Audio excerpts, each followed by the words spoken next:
Hello बच्चों, चलिए प्रश्न को पढ़ते हैं और समझते हैं। यदि एफ एक्स बराबर वर्गमूल के अंदर लिखा है एक प्लस के एक्स माइनस फिर वर्गमूल के अंदर है एक माइनस के एक्स और पूरे के बटे में लिखा गया है एक्स। इसका प्रयोग हम तब करेंगे जब एक्स का मान या तो माइनस एक के बराबर हो या उससे बड़ा हो या जीरो से छोटा हो।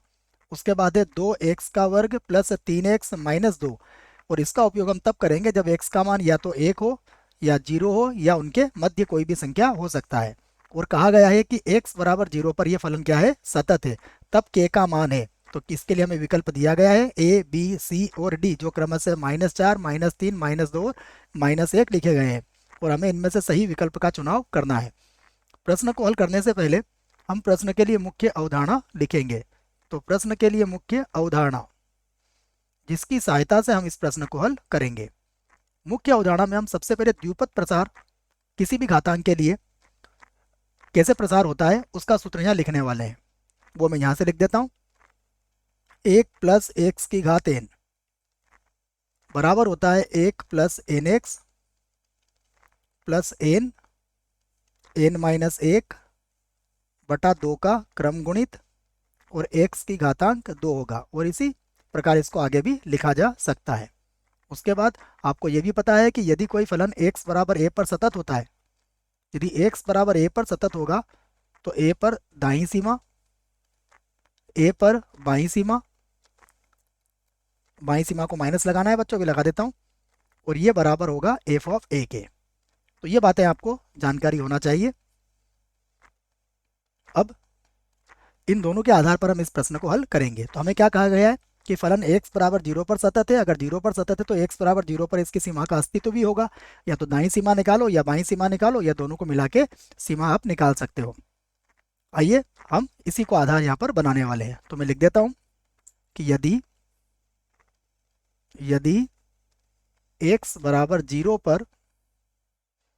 पर एफ एक्स संतत है तब तब क्या होगा, एफ जीरो बराबर होगा एफ जीरो प्लस, और ये बराबर होगा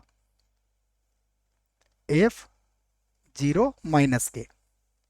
तो हम इसे ऐसा भी लिख सकते हैं, एफ जीरो बराबर, यहाँ पर हम सीमा का प्रयोग कर लेते हैं।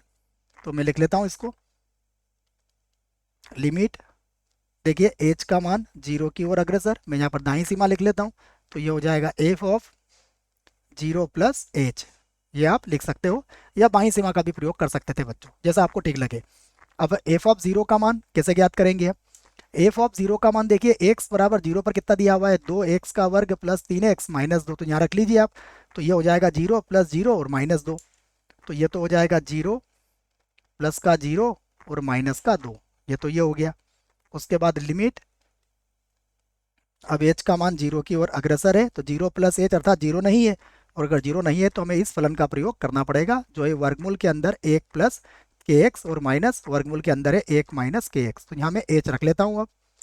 तो ये हो जाएगा वर्गमूल के अंदर एक प्लस के, और यहाँ पर आ जाएगा एच माइनस, फिर वर्गमूल के अंदर यहाँ पर आ जाएगा एक माइनस के एच, और पूरे के बटे में कितना था एक्स, इसके स्थान पर कितना लिख देंगे हम, यहाँ पर एच लिख देंगे बच्चों। तो ये आपके समझ में आ गया होगा, क्योंकि हमने इसी का प्रयोग किया है, एक्स का मान जीरो से कम है। ठीक है, और जीरो से कम है बच्चों, तो हमें यहाँ पर दाएं की जगह बाईं सीमा का प्रयोग करना पड़ेगा बच्चों। तो मैं फिर से इसको लिख लेता हूँ, यहाँ पर दाएं की जगह बाईं सीमा का प्रयोग करना पड़ेगा हमें। क्यों, क्योंकि एक्स का मान जीरो से कम के लिए हमें उसका प्रयोग करना है। तो मैं थोड़ा सा इसको चेंज कर देता हूँ, ज़्यादा नहीं, यहाँ पर हम माइनस लगा देते, बस इतना सा फर्क होगा। ठीक है, ऐसा क्यों किया हमने, क्योंकि फलन का फिर हमें बार बार माइनस दो बराबर माइनस दो आता, तो मैंने यहाँ पर ये सीमा ले ली है इसकी। ठीक है ना, बाईं सीमा। आगे हल करते हैं, बाकी कोई नया नहीं है इसमें, जीरो। अब देखिए यहाँ पर जब माइनस एच रखेंगे, माइनस एच रखने से क्या होगा कि जो प्लस का था वो माइनस का हो जाएगा, तो ये हमारे पास माइनस का हो जाएगा, और जो माइनस में था वो हमारा प्लस में हो जाएगा, और यहाँ पर भी कितना आ जाएगा, माइनस का एच। ठीक है, ये थोड़ा सा चेंज हो गया है यहाँ पर। अब हम क्या करेंगे, ये जो माइनस है इसको मैं इधर लिख देता हूँ, माइनस एक, फिर माइनस से माइनस हम इसको तो हटा देंगे। यहाँ पर होगा लिमिट, देखिए ये होगा एच का मान 0 की ओर अग्रसर, 1/h को मैंने यहाँ लिख दिया है। अब समझिएगा 1 माइनस के एच पूरे की घातांक कितनी हो गई है, 1/2 माइनस ये हो गया 1 प्लस के एच, और यहाँ पर भी पूरे की घातांक कितनी है, 1/2 है। अब हम द्विपद से इसका प्रसार करेंगे। अब देखिए ये माइनस माइनस तो हट जाएगा, तो यहाँ सीधे मैं बच्चों 2 लिख रहा हूँ, बार बार इस माइनस को लिखने की आवश्यकता नहीं है। लिमिट एच का मान 0 की ओर अग्रसर, 1/h। अब द्विपद से इसका प्रसार करेंगे तो ये होगा 1, और ये हो जाएगा माइनस का के h/2। उसके बाद फिर सूत्र क्या था, देखिए n(n-1) अर्थात 1/2, और फिर 1/2 माइनस 1, और बटे में कितना होता है, 2 का क्रम गुणित, और फिर होगा के एच, ये माइनस का के एच होगा, और इसकी घातांक कितनी हो जाएगी, 2। और इसी क्रम को हम आगे बढ़ा सकते हैं। इसको चाहो तो मैं एक कोष्टक लगा के व्यक्त कर देता हूँ। उसके बाद माइनस, अब 1 प्लस के एच की घातांक 1/2 का द्विपद प्रसार करेंगे तो ये हो जाएगा 1 प्लस के एच और बटा 2, क्योंकि एन का मान 1/2 है।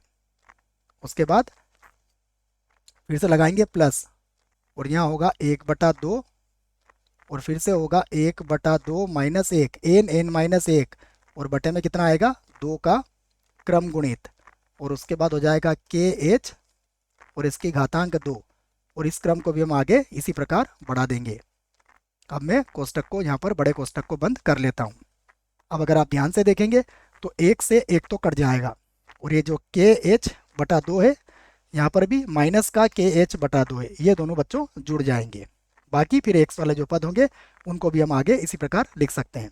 तो मैं लिखता हूँ इसको आगे, तो 2 के बराबर चलेगा सब कुछ, 2 बराबर, यहाँ पर है लिमिट h का मान 0 की ओर अग्रसर है, 1/h। अब समझिएगा क्या होने वाला है, 1 से ये जो 1 होगा ये तो कट जाएगा, और ये माइनस का के h/2, यहाँ भी माइनस का के h/2 जुड़ जाएंगे, तो माइनस का 2 के h/2 हो जाएगा, माइनस का 2 के एच, और बटे में कितना आ जाएगा, 2। उसके बाद देखिएगा ये दोनों प्लस प्लस के हैं, क्योंकि ये के का वर्ग एच का वर्ग ये भी जुड़ जाएंगे, तो ये हमारे पास हो जाएगा 1/2। 1/2 में से 1 घटाएंगे तो मैं सबसे पहले इनके आगे 2 लिख देता हूँ बच्चों, क्योंकि ये जुड़ जाएंगे तो ये हो जाएगा 2। ठीक है ना, जुड़ेंगे क्यों, क्योंकि ये भी माइनस का है, सॉरी बच्चों ये प्लस का है और ये माइनस का है, तो ये तो कट जाएंगे ना, तो इसको तो मैं जो लिखने की आवश्यकता ही नहीं है, ये प्लस में बनेगा और ये माइनस का बनेगा, तो ये तो कट जाएंगे। ठीक है, तो फिर इसको लिखने की कोई ज़रूरत नहीं है। यहाँ से हम क्या करते हैं, इसको तो 2 को हटा देता हूँ मैं। यहाँ पर हमें क्या मिलेंगे, अब यहाँ पर लिख सकते हैं हम कि यहाँ पर हमें मिलेगा माइनस h की घातांक 3 तथा अधिक घातांक वाले पद,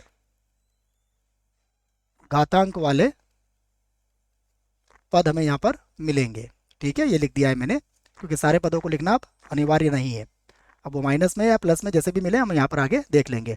अब यहाँ से अच्छी बात क्या है कि देखिए जैसे हम 1/h का अंदर गुणा करेंगे, ये क्या हो जाएगा, 2 बराबर हो जाएगा लिमिट h का मान 0 की ओर अग्रसर है, यहाँ से h हट जाएगा, 2 से 2 भी कट जाएगा, यहाँ पर कितना होगा, माइनस का k मिलेगा, और प्लस यहाँ हो जाएगा h का वर्ग तथा अधिक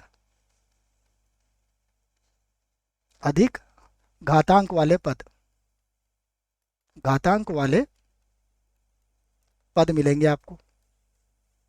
ठीक है, अब देखिए यदि आपने h का मान 0 रखा तो क्या होगा, जैसे आपने यहाँ h का मान 0 रखा तो ये तो हो गया 2 बराबर, यहाँ मिलेगा माइनस का k, और अन्य सभी पदों में h मिलेगा तो सारे क्या हो जाएंगे, 0 हो जाएंगे। तो यहाँ से k का मान कितना आया, यहाँ से k का मान आ गया हमारे पास माइनस का 2। विकल्प देख लेते, विकल्प में कहाँ पर है, तो ये गलत होगा, k का मान कितना आया, -2। तो b इस प्रश्न के लिए बिल्कुल सही विकल्प होगा बच्चों। आशा करता हूँ आपको इस प्रश्न का उत्तर समझ में आया होगा। धन्यवाद।